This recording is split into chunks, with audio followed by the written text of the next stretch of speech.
Hey, what are we doing? I don't know. What are you doing? Hey, what's this thing about blue bonnets? Well, can we eat those things? I don't know.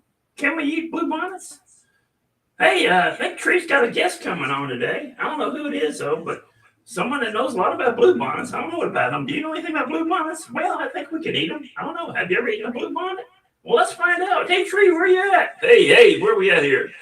Oh, let's see here. Let me get rid of this stupid banner here. There we go. Oh, thought I had it gone. So today we are talking with someone here. Let me see. Hey, Jennifer, can you hear me? I can hear you. Can you hear me? No. Well, I thought I could hear her, but no, Let still me. not working. So, I thought I corrected the problem. I thought I had a problem with my sound on this end, but it's still working. So she's gonna jump up and try and sign on her computer, maybe. But we're haven't been able to get her on there. I thought I got it corrected, but it's not working. But hey, we are talking about the Blue Bonnet Poultry Show today. Yes, we are. Yes, we are. Um, that's coming up, as in tomorrow. Oh, Bailey's not on. Where you at, Bailey? So there's my chicken. Where my chicken's at? Well, that's a real pretty picture. No, we're not going to show that one. Let's see. Can you hear me now?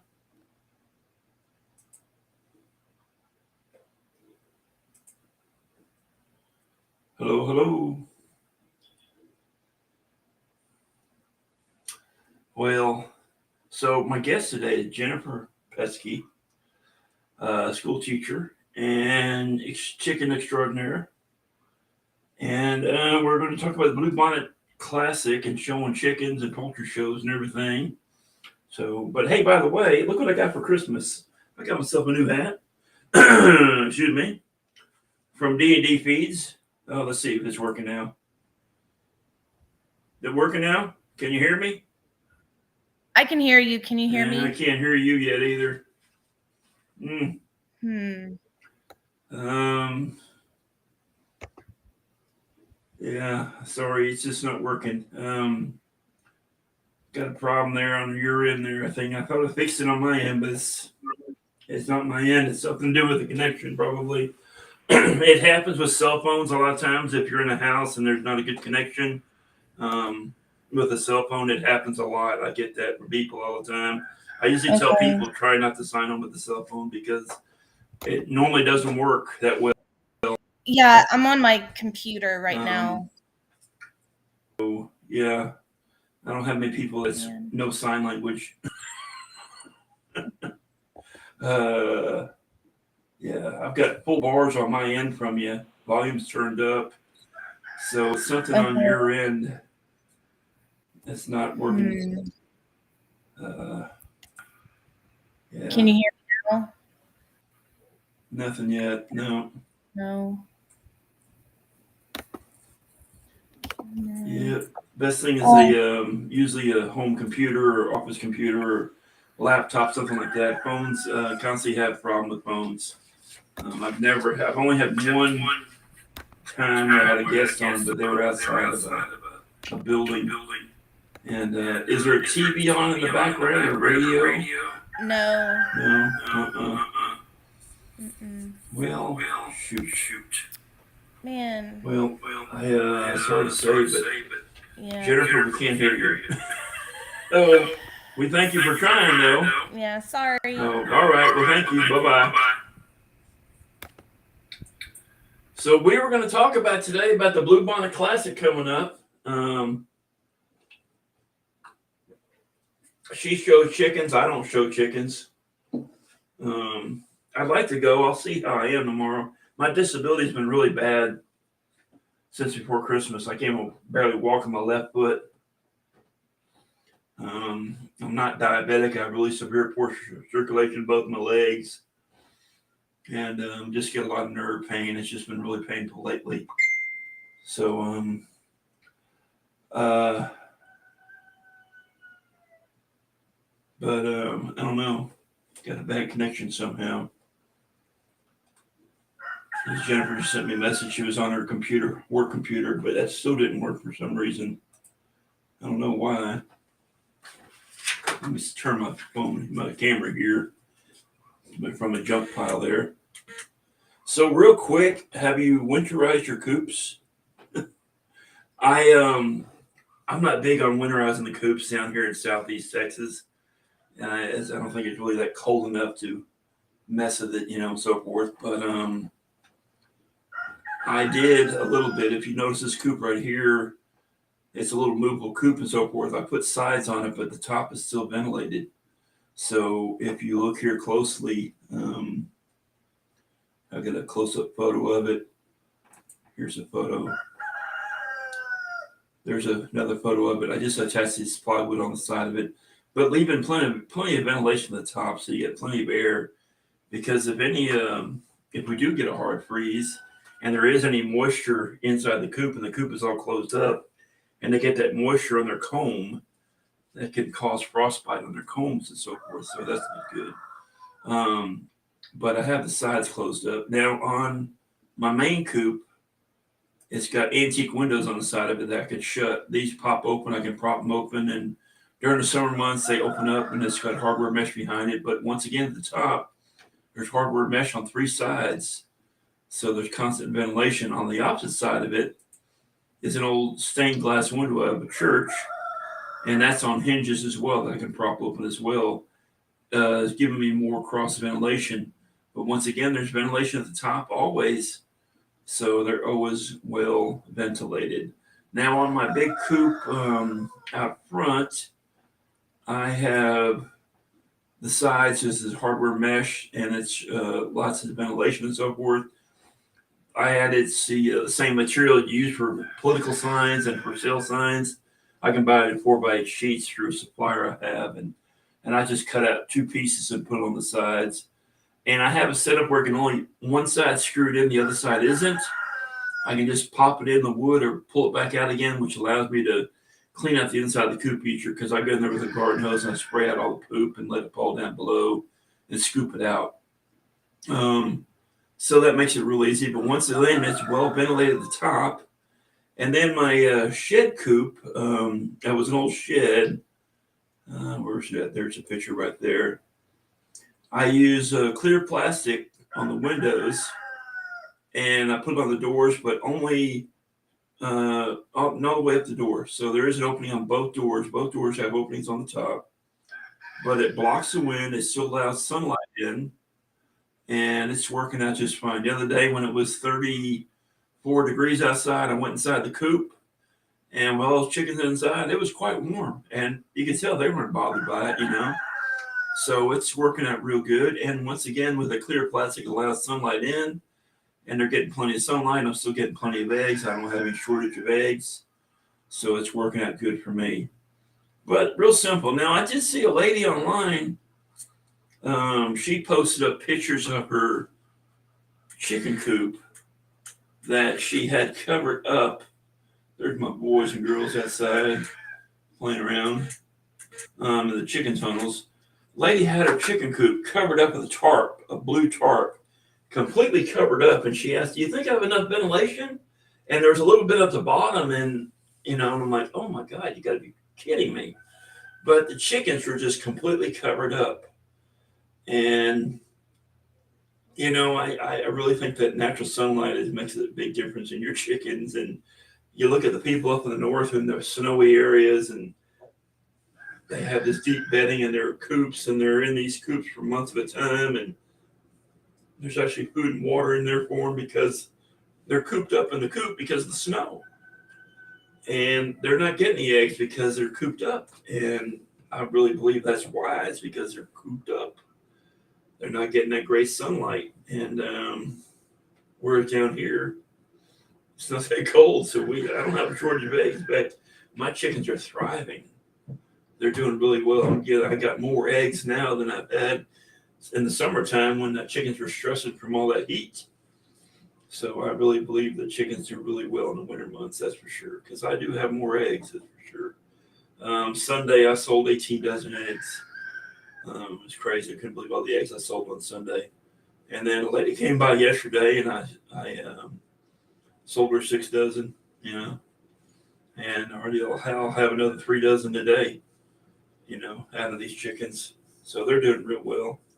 I sold 8 of these chickens I got a while back. They were laying eggs, green eggs, but they were a mixed, which I didn't want to crossbreed mix in my chickens. And it's a mix of cuckoo Moran and cream leg bars.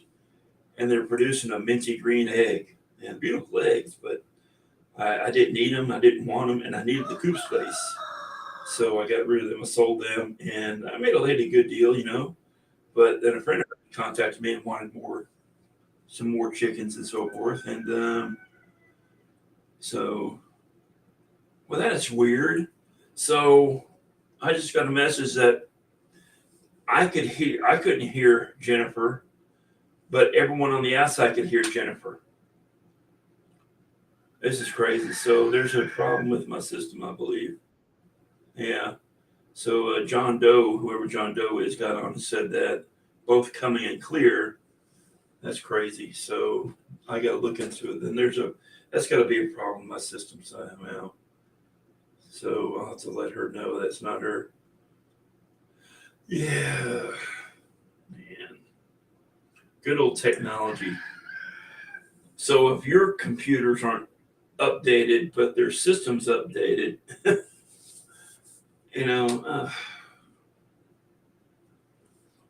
unbelievable. But we'll see. Unbelievable. So tomorrow is the. Let me bring it up here real quick. Tomorrow is the Blue Bonnet Classic in Navasota, Texas. I got the flyer right here. There it is right there. January 6th, 2024. It's a one-day event. That's too small for me to read.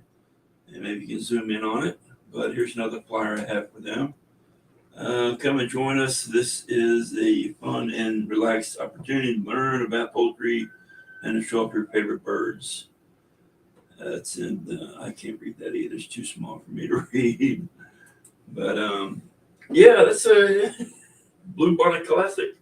Let me bring it up on my phone. I can bring it up on my phone. I can read it to you. But yeah, I would love to go. It just depends on my feet and my left leg, see how it's doing. So that's going to be at the Grimes County Fairgrounds, 5220 Farm Market Road, 3455, Navasota, Texas, 77869.